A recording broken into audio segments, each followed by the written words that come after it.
Good day sa inyong tanan, anapud ko. Unya, manlaba ta karon. Pasangdaghanan na ani akong labunon kay winter manggod doble jud na. So karon guys, kay daot among washer nakapalit jud mig bag-ong washer.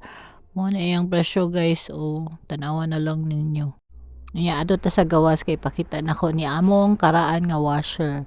Nadaot, naluag na ni iyang drum guys. So kailangan na jud siya pulihan. 5 years in service po ni siya.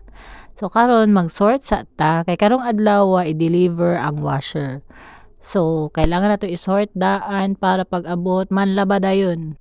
Shoutout guys sa atong kababayan nga naa sa Bingli, siya ang rason nga nung nakapalit jud mig bag-ong washer dili second hand. Nya na-sort na nako ni sila kaso lang wala pa ni abot. So manghugas sa tag plato.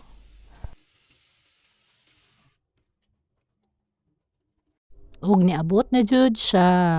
So kwaon nila ning old na washer guys. Part na sa ilang service guys. Kung gusto nimo nga ipa-remove ang old washer, pwede kaayo. So karon ginakuha sa ani niya tapos kwaon niya tong bag-o nga washer.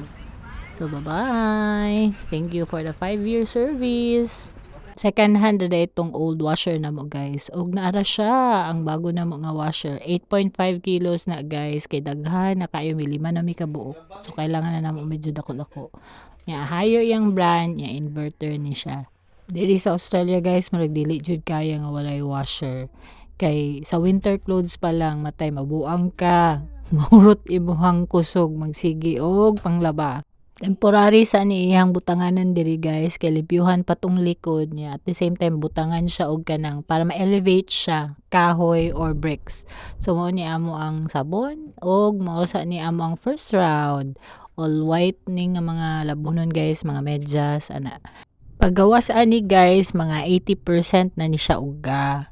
Dili na ni siya tong katong magtulo-tulo. So ihahay na lang nako na diha sa gawas. Unya okay na siya. Og hangtod diri na lang sa atong vlog, manlabas sa ang labandera. Bye-bye!